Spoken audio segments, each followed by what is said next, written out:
Hi hello. ഇന്ന് ഞങ്ങൾ മുത്തപ്പൻ്റെ അമ്പലത്തിൽ പോകുന്നതാണ് കാണിക്കുന്നത്.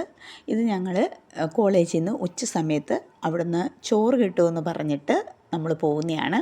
അപ്പം നമ്മൾ പോകുന്ന വഴിക്ക് മനോഹരമായ കുറച്ച് കാഴ്ചകളൊക്കെ ഉണ്ട്. അപ്പം ഞാൻ ഓർത്ത് നിങ്ങളെയൊക്കെ ഇത് കാണിക്കാമെന്ന്. ഇതാ പോകുന്ന വഴിയാണ്. ഞങ്ങൾ കുറച്ച് സ്റ്റാഫും സ്റ്റുഡൻസും കൂടിയാണ് പോകുന്നത്. അവിടെ ചെല്ലുമ്പം ക്ഷേത്രമായതുകൊണ്ട് നല്ല ഫുഡ് കിട്ടും. പ്രത്യേകിച്ച് മുത്തപ്പൻ്റെ അമ്പലമായതുകൊണ്ട് വിവിധ ജാതി മതത്തിലുള്ളവർക്ക് നമുക്ക് അവിടെ പ്രവേശിക്കുകയും അമ്പലത്തിൽ തൊഴുകയൊക്കെ ചെയ്യാം. ആർക്കും റെസ്ട്രിക്ഷൻസ് ഒന്നുമില്ല. ഇത് നോക്കിക്കേ, എന്ത് നല്ല ഭംഗിയാന്ന് നോക്കിക്കേ. ബാക്ക് വാട്ടറാണ് ഈ കാണുന്നതെല്ലാം, സോൾട്ട് വാട്ടർ. പിന്നെ കൂടാതെ കണ്ടൽ ചെടികളും, പിന്നെ അതിൻ്റെ ഇടയ്ക്കൂടെ നല്ല മനോഹരമായ പച്ചപ്പ് നിറഞ്ഞ പ്രദേശങ്ങൾ. നമുക്കിങ്ങനെ നടന്നു വരുമ്പോൾ നല്ല കാറ്റുണ്ട്. വെയിലുണ്ട്, പക്ഷെ കുഴപ്പമില്ല, നല്ല കാറ്റുണ്ട്. ഇത് ഞാൻ പഠിപ്പിക്കുന്ന സ്റ്റുഡൻസാണ്. അപ്പോൾ അവർ പറഞ്ഞിട്ടുണ്ട്, ഞങ്ങൾ സബ്സ്ക്രൈബ് ചെയ്തിട്ടുണ്ടെന്നൊക്കെ എന്നോട് പറയുകയായിരുന്നു. ഇതാ അമ്പലത്തിൻ്റെ ബാക്ക് വശമാണ് ഇത് കേട്ടോ, ഫ്രണ്ടല്ല, ഇത് ബാക്ക് വശമാണ്. ഇത് ഞങ്ങളുടെ ഓഫീസിലെ സ്റ്റാഫാണ്. അപ്പം അവൻ്റെ വീഡിയോസും കൂടി ഉൾപ്പെടുത്താൻ വേണ്ടി പറഞ്ഞു. അപ്പം ഞാനിങ്ങനെ ക്ലോസ് ചെയ്തപ്പം പിന്നെ നാണമൊക്കെ ആയിപ്പോയി. പിന്നെ ഇത് അമ്പലത്തിൻ്റെ സൈഡിൽ കൂടെ പോകുന്ന ചുറ്റിനും കൂടെ പോകുന്ന സ്ഥലമാണ്. അവിടെ ഇങ്ങനെ കസേര ഇട്ടിട്ടുണ്ട്, ആൾക്കാർ അവിടെ ഇരിപ്പുണ്ട്. ഇതാ പ്രസാദം. ഞാനൊന്നും നോക്കില്ല, ഓടിപ്പോയി ക്യൂ നിന്നു. എൻ്റെ ദൈവമേ, എന്തൊരു ടേസ്റ്റാന്ന് പറഞ്ഞാൽ ഇപ്പോഴും എൻ്റെ വായിൽ കൂടെ ആ ടേസ്റ്റ് വരുവാണ്. നെയ്ക്കകത്ത് അവലും തേങ്ങായും എള്ള് അങ്ങനെ കുറേ എന്തൊക്കെയോ ഉണ്ട്, മലര്, ഇതൊക്കെ ഇട്ടിട്ട് നല്ലവണ്ണം മൊരിച്ചെടുത്തിരിക്കുകയാണ്. നല്ല ടേസ്റ്റായിരുന്നു. ഇതാണ് അമ്പലത്തിൻ്റെ അകവശം. നമുക്ക് അകത്തോട്ട് കയറാൻ കുഴപ്പമൊന്നുമില്ല കേട്ടോ. മുത്തപ്പനുണ്ട് അകത്ത്. അപ്പോൾ ഈ മുത്തപ്പൻ്റെ ഇത് കഴിഞ്ഞെങ്കിൽ മാത്രമേ നമുക്ക് ഫുഡ് കഴിക്കാൻ പറ്റത്തുള്ളൂ, അവിടെ തുടങ്ങാൻ പറ്റത്തുള്ളൂ. അപ്പോൾ നമ്മളത് കഴിയാൻ വേണ്ടിയിട്ട് വെയിറ്റ് ചെയ്യാണ്. അകത്ത് കയറി പ്രാർത്ഥിക്കേണ്ടവർക്ക് കയറാം. ഞാൻ ജസ്റ്റ് അകത്ത് കയറിയിട്ട് നിങ്ങളെ കാണിക്കാൻ. ഇൻസൈഡ് എന്ത് കാമാൻ ക്വയറ്റായിട്ടുള്ള സ്ഥലമാണെന്നറിയാമോ. ഇതുകൊണ്ട് ആൾക്കാരെല്ലാം അവിടെ ഇരിപ്പുണ്ട്, മുത്തപ്പൻ എന്തൊക്കെയോ കാണിക്കുന്നതൊക്കെ നോക്കിക്കൊണ്ട്. അപ്പം നമുക്കവിടെ കയറിയിരിക്കാം. ശാന്തതയും നല്ല തണുപ്പാണ് അവിടെ ഇരുന്നിട്ടുണ്ടെങ്കിൽ തന്നെ. ഇത് ആ അമ്പലത്തിൻ്റെ സൈഡിൽ തന്നെയുള്ള ചെറിയൊരു എന്താ പറയുക, അവിടെ എന്തോ ഒരു പ്രതിഷ്ഠയുണ്ട്, നമുക്കവിടെ പോയി പ്രാർത്ഥിക്കാം. അപ്പോൾ ഞാൻ കയറി കാണിക്കാം. ഇതുണ്ടോ തൂക്കുവിളക്കും പിന്നെ എൻ്റെ അകത്തുകൊണ്ട് പ്രതിഷ്ഠയുണ്ട്. നമുക്ക് പ്രാർത്ഥിക്കേണ്ടവർക്കൊക്കെ പ്രാർത്ഥിക്കാം. ഇവിടെയൊക്കെ ഭയങ്കര എന്തോ തണുപ്പായിട്ടും നല്ലൊരു ശാന്തതയായിട്ടൊക്കെ ഉള്ളൊരു സ്ഥലമാണ്.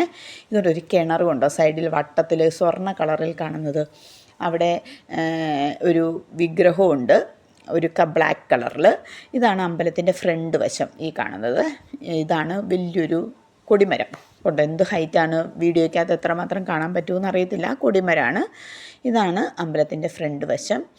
ഇവിടെ അകത്ത് എല്ലാവരും പ്രാർത്ഥിക്കുന്ന സ്ഥലമാണ്. അപ്പോൾ എല്ലാവരും അവിടെ ബിസിയാണ്. ഇത് ഞാൻ പഠിപ്പിക്കുന്ന ഒരു സ്റ്റുഡൻ്റാണ്. എന്നെ കണ്ടപ്പം പ്രാർത്ഥിക്കുന്ന പോലെ കൈയൊക്കെ കൂപ്പി പിടിച്ചു.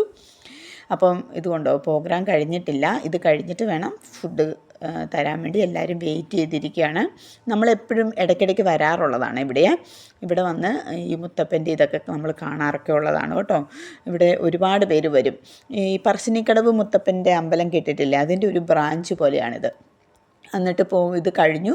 പക്ഷെ നമ്മൾ അകത്ത് കയറ്റി, കൊയിലിയിലുള്ള ആൾക്കാരെ അവരകത്ത് കയറ്റി. കാരണം നമുക്ക് ക്ലാസ് തുടങ്ങുമല്ലോ.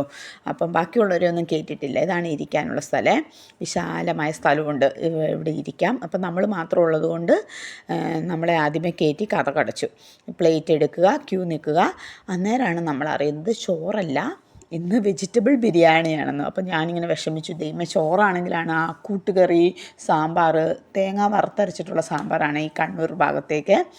അങ്ങനെ അച്ചാർ, പച്ചടി, പപ്പടം, ഇങ്ങനെയൊക്കെയാണ്. ഇതിപ്പം വെജിറ്റബിൾ ബിരിയാണിയായിരുന്നേ. അപ്പോൾ എനിക്കിങ്ങനെ ഭയങ്കര സങ്കടമായിരുന്നു. ദൈവമേ, ഞാൻ പ്രതീക്ഷിച്ച് വന്നത് കിട്ടിയില്ലല്ലോ എന്ന്. പക്ഷേ ഇതുകൊണ്ട് ഇരുന്ന് കഴിച്ചപ്പം എൻ്റെ ദൈവമേ, എന്തൊരു ടേസ്റ്റായിരുന്നു അതിന്. എനിക്കറിയത്തില്ല, നമ്മൾ ഈ ചൂടോടുകൂടി കഴിക്കുന്നത് കൊണ്ടാണോ അതോ അമ്പലത്തിലെ ഫുഡിന് ഒരു പ്രത്യേക ടേസ്റ്റാണ്. അപ്പം കറികളെന്ന് പറഞ്ഞിട്ടുണ്ടെങ്കിൽ ചോറ്, അതായത് വെജിറ്റബിൾ ബിരിയാണി, പപ്പടം, അച്ചാർ, തേങ്ങാ ചമ്മന്തി, പിന്നെ ഒരു സലാഡ് പോലത്തെ തൈരൊഴിച്ച സലാഡാണ് ഇവിടെ കിട്ടിയത്. പിന്നെ അതുകൂടാതെ പായസം പാൽപ്പായസമായിരുന്നു കേട്ടോ. ഇതുണ്ട്. ഇവിടെ ഇരിക്കുന്ന ഒട്ടുമുക്കാലും നമ്മുടെ സ്റ്റാഫും ബാക്കിലോട്ട് നമ്മുടെ സ്റ്റുഡൻസുമാണ് കൂടുതലും ഇരിക്കുന്നത്. ഇത് ബൈജുച്ചേട്ടൻ ഞങ്ങളുടെ ബസ് ഡ്രൈവറാണ്. അപ്പോൾ ഇത് കഴുകാൻ പോകുന്ന സ്ഥലം. നമ്മൾ ഇവിടെ കഴുകിയിട്ട് പാത്രം അങ്ങോട്ട് വെച്ചിട്ടുണ്ടെങ്കിൽ അവരൊന്നും കൂടി നീറ്റായിട്ട് കഴുകും. ഇതുണ്ട് പാൽപ്പായസം ഒഴിക്കുന്നത്. അത് കഴിഞ്ഞ് ഞാനും വേറൊരു സ്റ്റാഫും കൂടി ഇങ്ങോട്ട് നടന്നു. കാരണം എനിക്ക് ഫസ്റ്റ് അവർ തന്നെ, ഉച്ച കഴിഞ്ഞ് ഫസ്റ്റ് അവർ ക്ലാസ് ഉള്ളതുകൊണ്ട് ഞാനിങ്ങ് നടന്നു. എന്നിട്ട് കുറച്ച് നടക്കാനുണ്ട് കേട്ടോ. ഇത് ഭംഗിയാന്ന് നോക്കിക്കേ. ഇതാണ് ആ അമ്പലത്തിൻ്റെ ദൂരെ നിന്ന് നോക്കുമ്പോൾ ഒരു വ്യൂ. ഇതാണ് ആ അമ്പലം കേട്ടോ. ഇവിടെ നിന്ന് ഇങ്ങനെ നടന്ന് ഈ പ്രദേശത്ത് കൂടെ നടന്ന് അങ്ങ് പോകുമ്പോൾ തൊട്ട് കണ്ടൽ ചെടി കൊണ്ടോ ഇങ്ങനെ നേരെ നടന്ന് പോകുമ്പം നമ്മുടെ അങ്ങേ അറ്റത്താണ് നമ്മുടെ കോളേജ്. അപ്പോൾ ഇത്രയൊക്കെ ഉള്ളൂ. എല്ലാവർക്കും സുഖമായിട്ട് ഇരിക്കുന്നല്ലോ. ഞാൻ ഈ വർക്ക് ചെയ്യുന്ന സ്ഥലം എനിക്ക് ഭയങ്കര ഇഷ്ടമാണ്. എനിക്ക് ഒരുപാട് ഒരു സമാധാനം തരുന്ന ഏരിയയാണ്. അപ്പോൾ എല്ലാവർക്കും ബൈ, സി യു.